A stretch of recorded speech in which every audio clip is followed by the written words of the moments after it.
آج رات کا کیا پروگرام ہے؟ پروگرام؟ کیسا پروگرام؟ وارث نے اکرم کی جانب سوالیہ نظروں سے دیکھا۔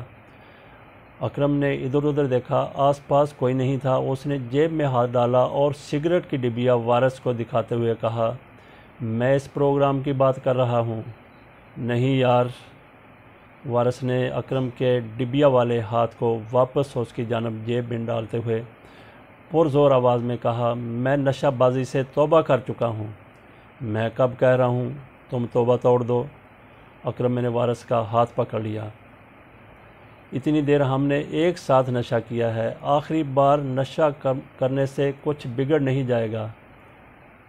یہ ممکن نہیں اکرم، وارث نے ہاتھ چھڑاتے ہوئے کہا، میں نشہ کرنا چھوڑ چکا ہوں۔ اماں اور تیری بھابھی سے میں نے پکا وعدہ کیا ہے کہ اب کسی نشہ میں نہیں پڑوں گا، کوئی نشہ نہیں کروں گا۔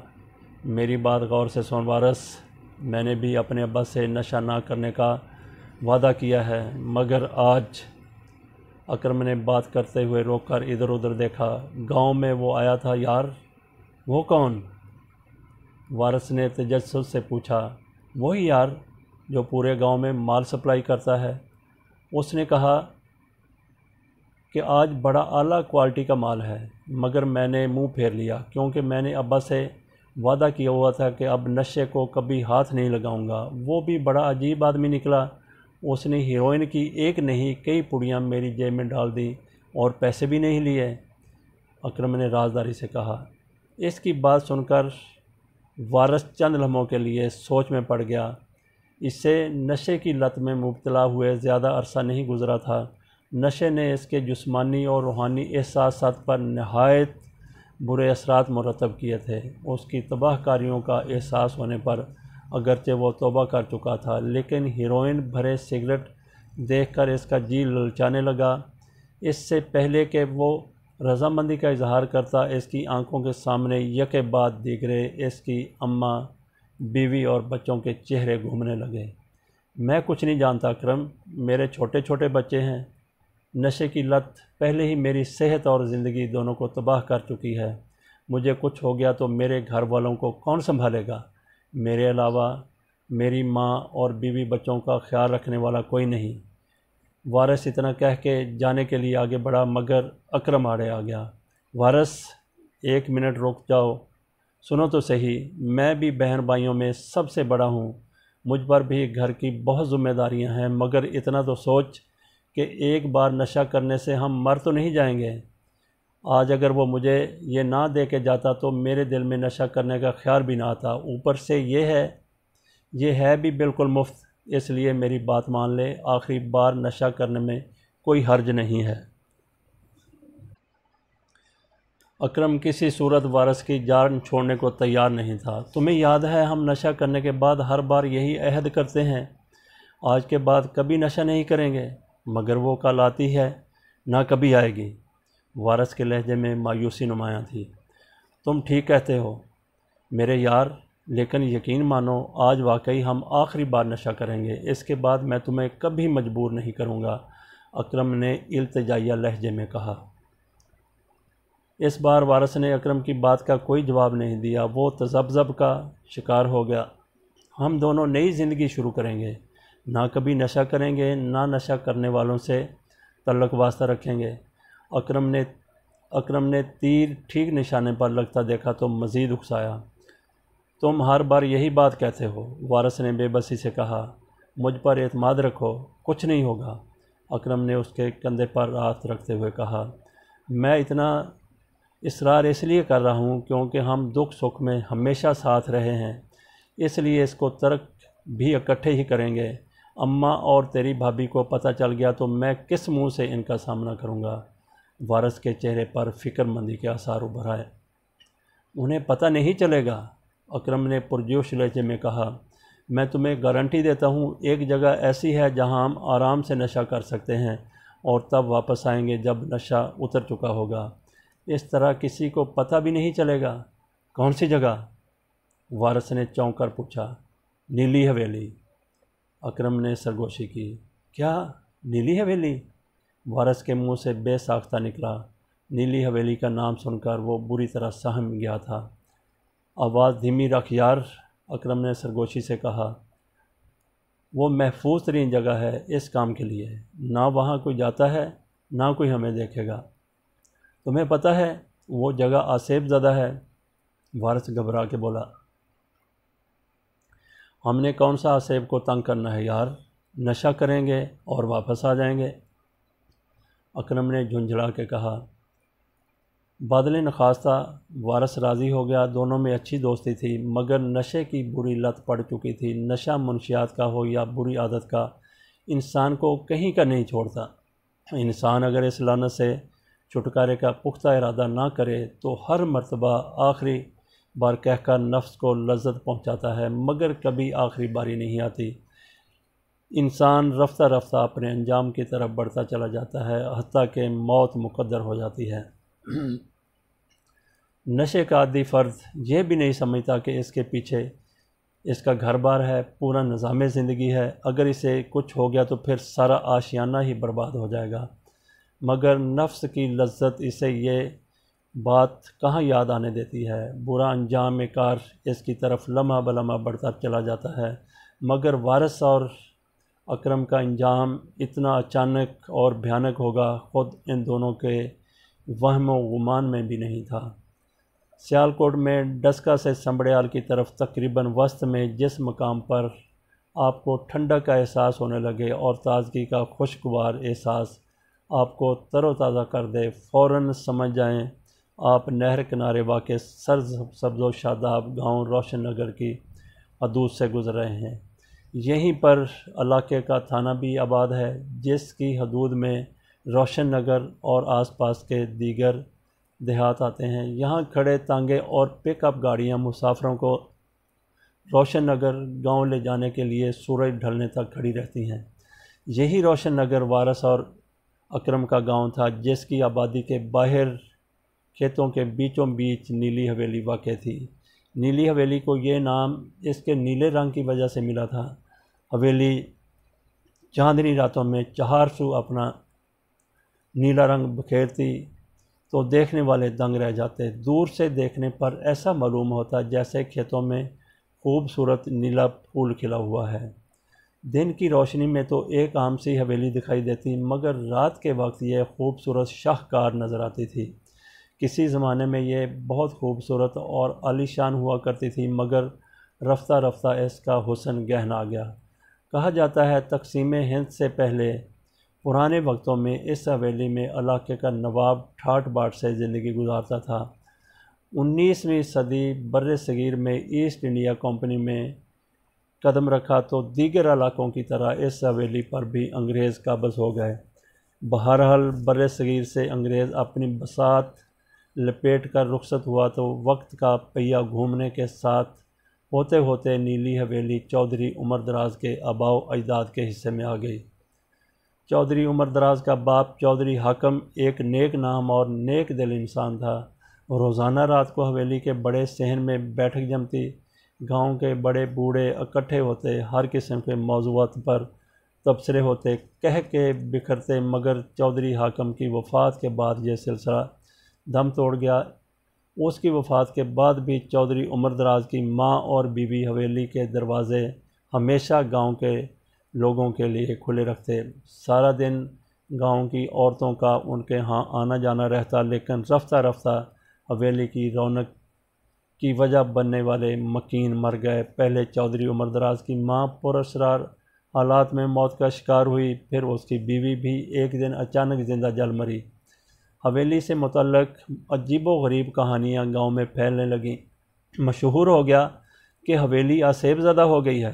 اس سے متعلق عجیب و غریب واقعات زبان زد عام ہو گئے۔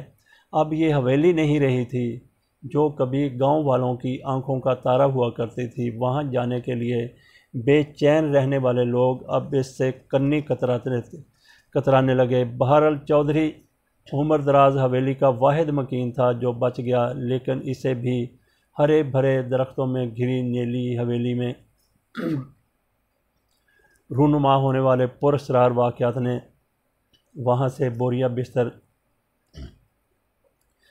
گول کرنے پر مجبور کر دیا اور وہ گاؤں کی آبادی کے سرے پر واقع ایک نئی حویلی میں مقیم ہو گیا۔ نیلی حویلی ویران ہو گئی اور وقت گزرنے کے ساتھ ساتھ خوف اور دہشت کی علامت بنتی گئی۔ گاؤں جو کبھی امن و امان اور خوشحالی کا گہوارہ ہوا کرتا تھا، اس سے خوف اور دہشت کے سائے نے اپنی لپیٹ میں لے لیا۔ گاؤں کے کئی لوگوں کا کہنا تھا انہوں نے رات کے وقت حویلی سے عجیب و غریب آوازیں سنی ہیں۔ بہت سو نے گواہی دی کہ رات کے وقت کبھی کالے اور کبھی سفید کپڑوں میں ملبوس سائے حویلی سے نکلتے دکھائی دیے ہیں، جس سے خوف اور دہشت دن بدن مزید بڑھتی گئی۔ رات کے وقت کھیتوں کے قریب سے گزرنے والے کئی افراد نے بتایا انہیں ایسا لگتا ہے جیسے کوئی گھنگرو باندھے ان کا پیچھا کر رہا ہے۔ غرض نیلی حویلی کے آسیب سے لوگ ڈرنے لگے، ہر کوئی ادھر کا رخ کرنے سے گھبرانے لگا۔ اکرم اور وارث گاؤں کے باسی ہونے کے ناطے ان باتوں کو بخوبی جانتے تھے۔ یہ گاؤں کی واحد جگہ تھی جہاں گاؤں والے دن کے اجالے میں نہیں جاتے تھے، لیکن نفس کی تسکین کے خیال سے انہیں آج ہر ڈر سے آزاد کر دیا تھا۔ رات کا اندھیرا گہرا ہوتے ہی اکرم وارث کے گھر کے باہر جا کے کھڑا ہو گیا اور مخصوص انداز میں سیٹی بجائی۔ دونوں ایک دوسرے کو اسی طرح سیٹی بجا کر بلایا کرتے تھے، گویا یہ ان کا کوڈ ورڈ تھا۔ اکرم کو زیادہ دیر انتظار نہیں کرنا پڑا۔ دروازے کی کنڈی کھلنے کی ہلکی سی آواز آئی اور وارث دروازے پر نمودار ہو گیا۔ گھر والے سب صحن میں سو رہے تھے اور وارث دروازہ بند کرنے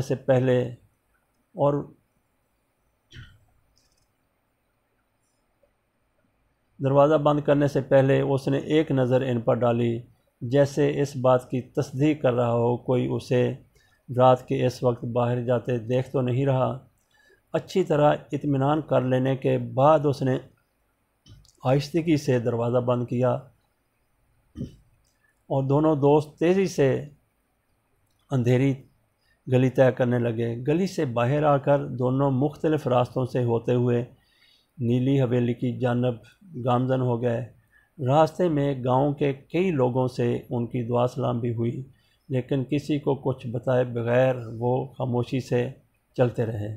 گاؤں سے باہر نکل کر اب وہ کھیتوں کے بیچوں بیچ نیلی حویلی کی جانب جانے والی پگڈنڈی سے گزر رہے تھے۔ چونکہ رات کا وقت تھا اس لیے اب انہیں یہ ڈر نہیں تھا کہ کوئی انہیں دیکھ لے گا۔ چلتے چلتے بالآخر وہ منزل مقصود تک پہنچ گئے۔ نیلی حویلی کسی سیاہ بھوت کی مانند کھڑی تھی، ان کو گھور رہی تھی۔ وارث اس پر اپنی نظریں نہیں جما رہا تھا۔ اکرم کے زور دینے پر وہ یہاں تک تو آ گیا تھا، لیکن اس کی اندرونی حالت کیا تھی یہ صرف وہی جانتا تھا۔ اکرم سارے معاملے میں اس کی رہنمائی کر رہا تھا۔ اس نے اندر گھسنے سے پہلے ایک نظر حویلی کا جائزہ لیا۔ اندر جانے کا راستہ تلاش کرنے میں اسے زیادہ تگ و دو نہیں کرنا پڑی۔ ایک مقام پر دیوار شکستہ ہونے کی وجہ سے گر پڑی تھی، جس سے اس کی بلندی اس قدر رہ گئی تھی کہ وہ اسے آسانی سے پھلانگ کر اندر جا سکے۔ سب سے پہلے اکرم نے دیوار پھاندی اور پھر وارث دیوار سے کود کر حویلی کے اندر جا گھسا۔ دیوار چونکہ چھوٹی تھی اس لیے حویلی کا دروازہ کھولنے کی نسبت یہ زیادہ آسان کام تھا۔ ویسے بھی لوہے کی موٹی موٹی سلاخوں سے بنا مرکزی دروازہ عرصہ دراز سے بند رہنے کی وجہ سے زنگ آلود ہو چکا تھا، اور پھر بھاری بھرکم اتنا تھا کہ اسے ہلانے جلانے میں دقت ہوتی، اور یہ ان کے بس کی بات نہیں تھی۔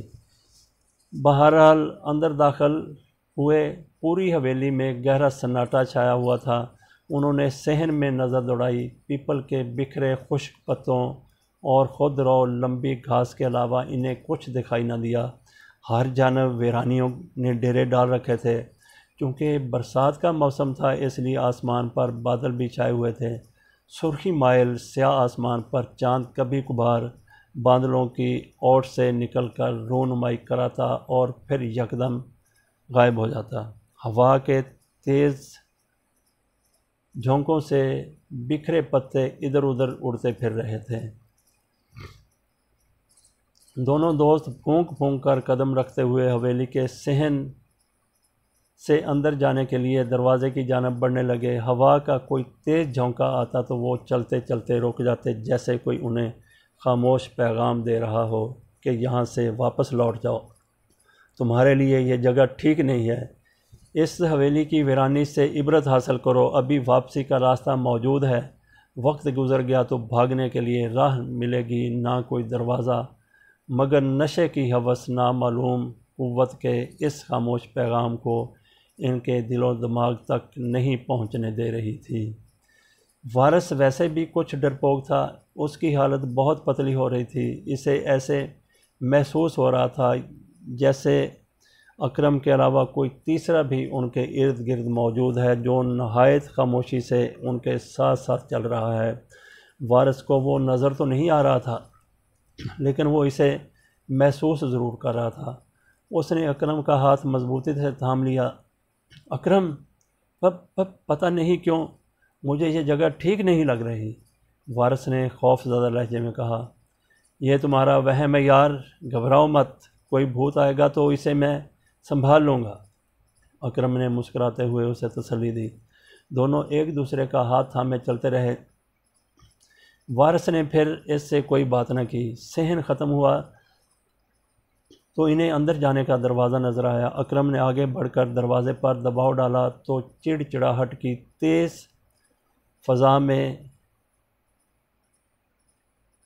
گونجی اور دروازہ بغیر کسی مزاحمت کے کھل گیا۔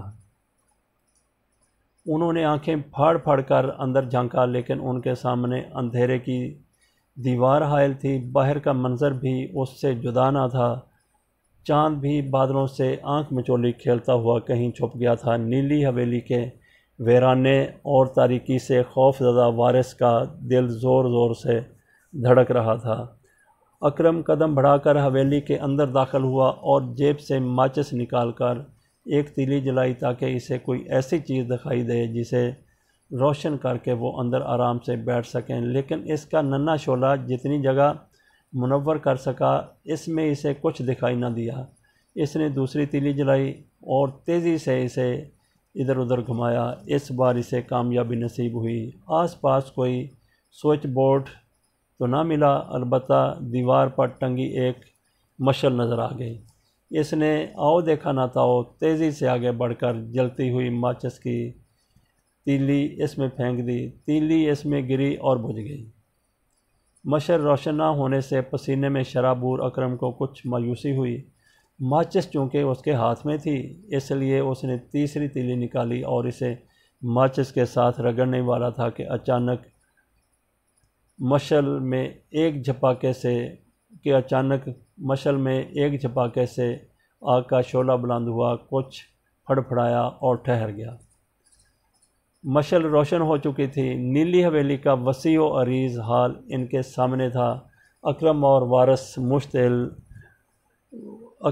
وارث مشعل کے نیچے ہی دیوار کے ساتھ ٹیک لگا کر بیٹھ گئے۔ مشعل کی روشنی میں اب انہیں دروازے کے باہری مناظر دھندلے دھندلے دکھائی دینے لگے تھے۔ وارث اگرچہ ڈرا ہوا تھا، مگر اسے اطمینان یہ بات دلا رہی تھی کہ یہ اس کی زندگی کا آخری نشہ ہے۔ اکرم بھی اسی قسم کے خیالات میں گم تھا۔ اکرم نے جیب سے نشہ آور سگریٹوں کی ڈبیا نکالی، ایک سگریٹ سلگا کر وارث کو تھما دیا، جبکہ ایک خود پینے لگا۔ دونوں دوست کش پہ کش لگا رہے تھے۔ تمباکو کے ساتھ جل کر راکھ ہونے والی منشیات کی بو ہوا میں تحلیل ہو رہی تھی۔ آہستہ آہستہ ان پر خمار طاری ہونے لگا اور وہ مدہوش ہونے لگے۔ یکے بعد دیگرے سگریٹ پھونک کر انہوں نے پوری ڈبیا خالی کر دی۔ دونوں اپنے گرد و پیش سے بے خبر نشے میں دھت ہو گئے۔ سگریٹوں کا بدبودار دھواں آہستہ آہستہ پوری حویلی میں پھیل گیا۔ دونوں اب اس انتظار میں تھے کہ نشے کی شدت کم ہوتے ہی وہ چپکے سے گھر جا کر سو جائیں گے، اور جب تک صبح کو سب اٹھیں گے وہ نشے کی حالت سے باہر نکل چکے ہوں گے۔ اس طرح ان کے گھر والوں کو شک نہیں ہوگا کہ انہوں نے نشہ کیا تھا۔ بہرحال نشے نے جلد ہی انہیں اپنی گرفت میں لے لیا اور وہ اونگنے لگے۔ اگرچہ اس سرور سے وہ پہلی بار ناآشنا نہیں ہوئے تھے، مگر آج ایک تو انہیں ہیروئن مفت ملی تھی، دوسرے وہ اتنی زیادہ تعداد میں تھی کہ اس سے انہوں نے ڈبی میں موجود تمام سگریٹ بھر لیے۔ اس لیے آج وہ جی بھر کے نشہ آور سگریٹ پی رہے تھے، جس سے ان کا سرور دوبالا ہو گیا تھا۔ دفعتاً ایک کھٹکے سے ان کی آنکھوں کے پپوٹوں میں جنبش ہوئی، مگر نشہ اس قدر ان کے حواس پر چھایا ہوا تھا کہ وہ پھر وہ خمار کی وادی میں اتر گئے اور ان کی گردنیں ایک جانب ڈھلک گئیں۔ چند لمحے گزرنے کے بعد پھر کھٹکا ہوا، جو اس بار قدرے زوردار تھا۔ انہوں نے ادھ کھلی آنکھیں گھما کے دیکھا، مگر انہیں کچھ نظر نہ آیا۔ کچھ دیر بعد ان کی آنکھیں پھر بند ہونے لگیں۔ تیسری بار اچانک پھر زوردار کھٹکا ہوا اور دونوں نے ہڑبڑا کر آنکھیں کھول دیں۔ چاروں طرف چہرہ گھمایا، لیکن وہاں کوئی نہیں تھا۔ کون ہے؟ وارث نے نشے سے لڑکھڑاتی آواز میں پوچھا۔ آواز اس کے حلق سے ٹھیک طرح سے نہیں نکل رہی تھی، تاہم انہیں جلد اندازہ ہو گیا کہ آواز حویلی کے اندر سے نہیں بلکہ باہر سے آ رہی تھی۔ مشعل کی ہلکی ہلکی روشنی ہوا کی مزاحمت کے باوجود دروازے کے باہر بھی گر رہی تھی۔ کھٹکے کی آواز سے انہیں اتنا تو محسوس ہو ہی گیا تھا کہ حویلی میں ان کے علاوہ بھی کوئی ہے، مگر وہ کون ہے یہ انہیں نہیں معلوم تھا۔ اچانک انہیں حویلی کے صحن میں کسی کے تیز تیز چلنے کی آواز سنائی دی تو نشے میں ہونے کے باوجود دونوں گھبرا گئے۔ کون ہے وہاں؟ وارث نے لڑکھڑاتی مگر قدرے اونچی آواز میں پوچھا تو قدموں کی آواز بند ہو گئی۔ ہر طرف گہری خاموشی چھا گئی۔ اکرم، رات کافی بیت چکی ہے، وارث نے نشے سے لڑکھڑاتی آواز میں کہا۔ اب ہمیں چلنا چاہیے۔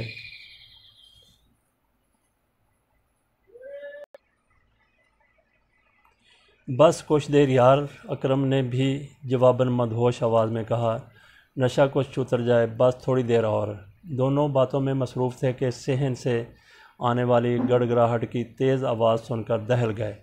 سناٹے میں آواز ایسی تھی جیسے کوئی سل سرک رہی ہو۔ انہیں اچھی طرح معلوم تھا نیلی حویلی کے صحن میں 2 قبریں ہیں۔ سل سرکنے کی آواز ادھر ہی سے آ رہی تھی۔ ماحول کی پراسراریت نے دونوں کو اپنے شکنجے میں جکڑ لیا اور ان کے روئیں سے پسینہ بہنے لگا۔ وارث اور اکرم کے کان آواز کا مسلسل تعاقب کر رہے تھے۔ چند لمحوں بعد گڑگڑاہٹ کی آواز آنا بند ہو گئی اور انہیں بھاری بھرکم قدموں کی چاپ سنائی دینے لگی۔ آواز سے محسوس ہو رہا تھا چلنے والا اب ایک نہیں بلکہ زیادہ ہیں، لیکن ان سب کے ساتھ ایک اور آواز بھی رات کے سناٹے میں گونج رہی تھی۔ آواز ایسی تھی جیسے کوئی کسی لوہے سے بنی بھاری بھرکم چیز کو کھینچ رہا ہو۔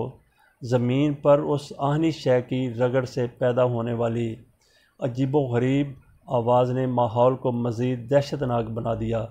اکرم اور ریاست کے حواسوں پر طاری نشے میں اب ان دیکھے خوف کی کیفیت کی آمیزش ہو چکی تھی۔ کون ہے باہر؟ کون ہے؟ وارث نے ہکلاتے ہوئے پوچھا۔ جو کوئی بھی ہے سامنے کیوں نہیں آتا؟ مگر کوئی جواب نہیں آیا، البتہ بھاری بھرکم قدموں اور آہنی شے کے زمین سے رگڑنے کی آواز اچانک تھم گئی۔ وارث نے ہاتھ گھٹنوں پر رکھ کے دیوار کے سہارے اٹھنے کی کوشش کی مگر لڑکھڑا گیا۔ نشہ ابھی اترا نہیں تھا۔ وارث، تو یہاں ٹھہر، میں جا کے دیکھتا ہوں کون ہے باہر۔ اکرم آہستہ آہستہ ہمت کر کے کھڑا ہوا اور لڑکھڑاتے قدموں سے دروازے کی جانب بڑھنے لگا۔ کون ہو تم؟ دفع ہو جاؤ یہاں سے، وہ منہ ہی منہ میں بڑبڑاتے جا رہا تھا۔ سامنے کیوں نہیں آتے؟ میرا نام اکرم ہے، اکرم۔ بالآخر وہ دروازے تک پہنچنے میں کامیاب ہو گیا۔ دروازے کو پکڑ کر اس نے کچھ دیر سانس بحال کی اور پھر قدم باہر رکھ دیا۔ تیز ہوا کے تھپیڑے سے اس کے قدم لڑکھڑا گئے اور وہ گرتے گرتے بچا۔ باہر خس و خاشاک کا طوفان برپا تھا۔ اس نے گرد و غبار سے بچنے کے لیے اپنی آنکھوں پر ہاتھ رکھا اور اپنی بائیں جانب دیکھا۔ تنہائی اور تاریکی اس کا منہ چڑھا رہی تھی۔ پھر اس نے بائیں جانب گردن گھمائی۔ اس کا اوپر کا سانس اوپر اور نیچے کا سانس نیچے رہ گیا۔ انتہائی خوفناک منظر دیکھ کر اس کا خون خشک ہو گیا۔ اس سے پہلے کہ وہ ہوش کی وادی میں دوبارہ قدم رکھتا، فضا میں یکدم دھب کی آواز گونجی اور اکرم کی گردن ایک جھٹکے سے اڑ کر دور جا گری۔ وارث اندر بیٹھے یہ منظر دیکھ رہا تھا۔ مشعل کی ہلکی ہلکی روشنی میں اس نے دیکھا اکرم کا سر دھڑ کے اوپر سے غائب ہو چکا تھا اور گردن سے خون کا فوارہ ابل رہا تھا۔ اس کی آواز بھی نہیں نکلی تھی۔ اس کا جثہ دھڑام سے ایک جانب جا گرا تھا، تھوڑی دیر تڑپا اور ساکت ہو گیا۔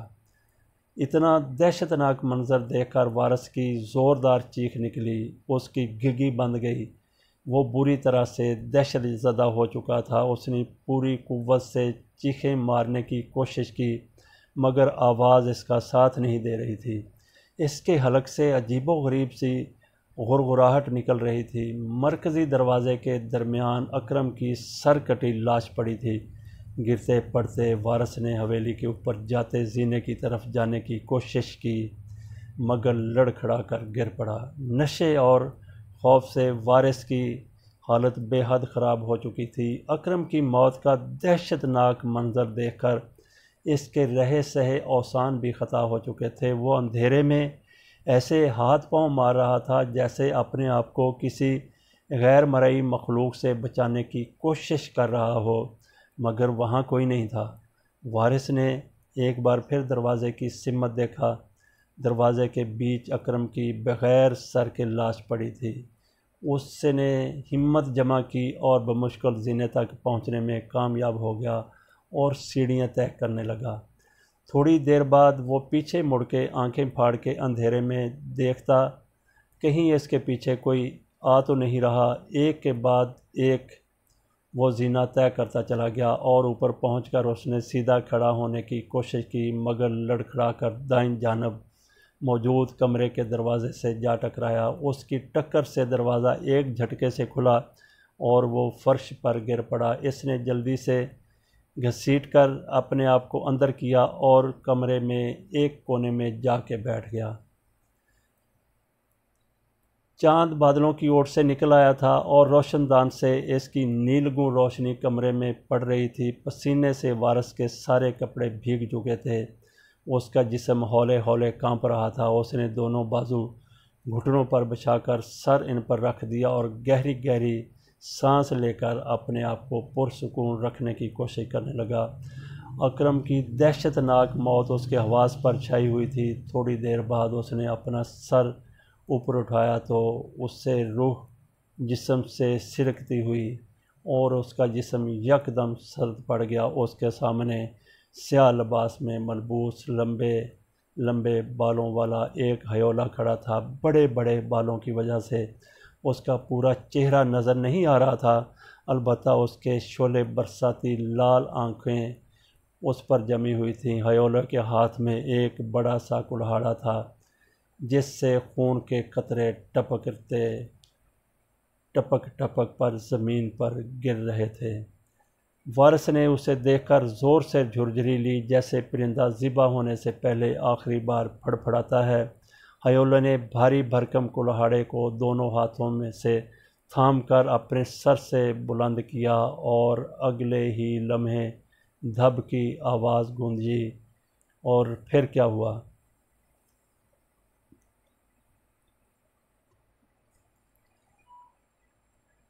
پھر کیا ہونا تھا؟ پھر یہ ہوا کہ دھب کی آواز کی گونج کے ساتھ ہی وارث کی گردن تن سے جدا ہو گئی۔ اس کا بغیر سر کے بدن کچھ دیر تڑپتا رہا اور پھر ٹھنڈا ہو گیا۔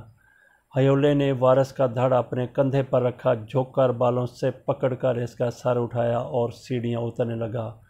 صحن سے اکرم کی لاش غائب ہو چکی تھی۔ ہیولا بھاری بھرکم قدموں سے آہستہ آہستہ چلتا ہوا قبر کے پاس پہنچا تو گڑ گڑاہٹ کی تیز آواز کے ساتھ سل ایک طرف ہٹنے لگی۔ قبر پوری طرح کھل چکی تو ہیولہ وارث کے دھڑ اور سر کو لے کر اس میں اتر گیا۔ اس کے قبر میں غائب ہوتے ہی فضا میں پھر گڑ گڑاہٹ کی تیز آواز گونجی، سل سرکنے لگی اور قبر آہستہ آہستہ بند ہو گئی۔ قبر کے بند ہوتے ہی ہواؤں کا شور بھی رفتہ رفتہ تھم گیا اور موسلا دھار بارش شروع ہو گئی۔